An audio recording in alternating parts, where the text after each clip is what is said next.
Assalamu alaikum students. Today's topic is the mechanism of breathing. Basically breathing क्या होती है? The physical movements associated with the gases exchange are called as breathing.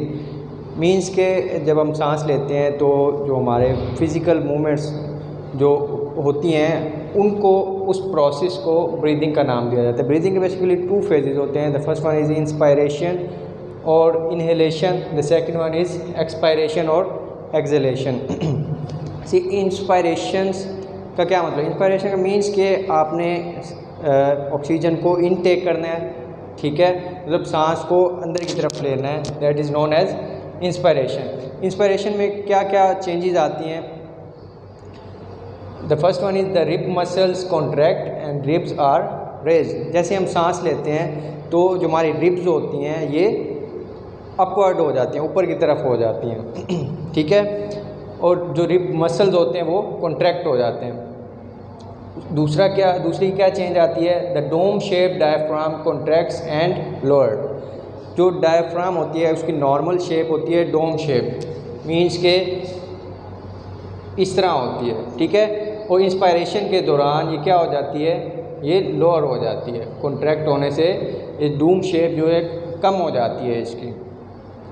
Next इससे क्या होता है?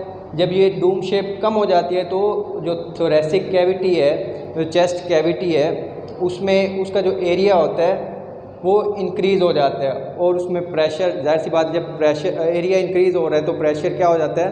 कम हो जाता है। थोरेसिक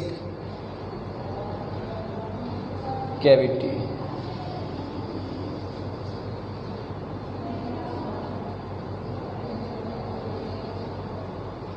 ठीक है, उसमें प्रेशर रिड्यूस हो जाता है क्योंकि जो लंग्स होते हैं वो एक्सपेंड कर जाते हैं।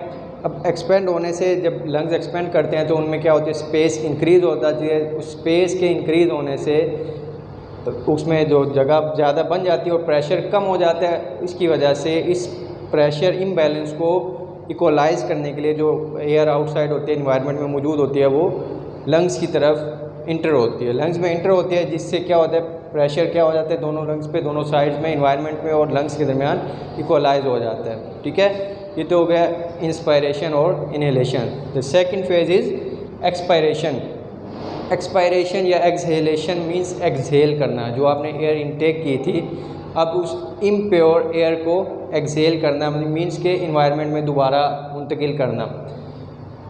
इम्प्योर एयर से क्या मुराद है? वो एयर जिसमें कार्बन डाइऑक्साइड की कंसनट्रेशन ज़्यादा है एज़ कम्पेयर टू ऑक्सीजन, ठीक है। इसमें जो प्रोसेस हमारे पास इंस्पायरेशन में हुए हैं, एक्सपायरेशन में उसका रिवर्स होता है। मीन्स उसमें हमारे पास रिब मसल्स क्या कॉन्ट्रैक्ट हुए थे, इसमें क्या होते हैं? रिब मसल्स रिलैक्स होते हैं और जो रिब्स होती हैं वो अपनी ओरिजिनल पोजीशन पे आ जाती हैं, ठीक है, और डायफ्राम मसल्स भी रिलैक्स होते हैं और वो जो डूम शेप थी वो दोबारा इस हालत में आ जाती है।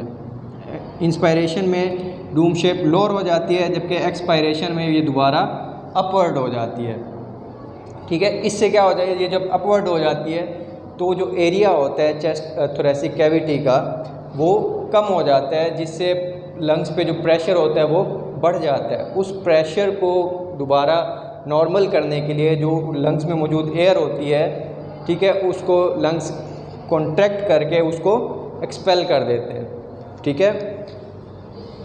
अब जो नॉर्मल कंडीशंस में ब्रीदिंग रेट होता है वो 16 to 20 टाइम्स पर मिनट होता है, ठीक है।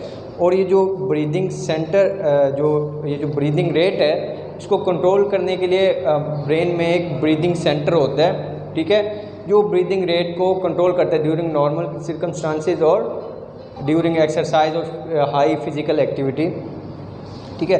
अब normal breathing rate 16 to 20 times पर मिनट होता है, ठीक है। जब हम एक्सरसाइज कर रहे होते हैं या कोई हार्ड फिजिकल एक्टिविटी कर रहे होते हैं तो उसमें ये जो ब्रीदिंग रेट होता है ये 16 to 20 टाइम्स पर मिनट से जंप करके 30 to 40 टाइम्स पर मिनट हो जाता है। और ये कैसे पता चलता है ब्रेन को कि अब फिज़िकल एक्टिविटी हाई हो रही है? वो पता ऐसे चलता है कि जो ब्रेन है उसका जो रेस्पिरेटरी सेंटर है वो कार्बन डाइऑक्साइड के लेवल के से सेंसिटिव है।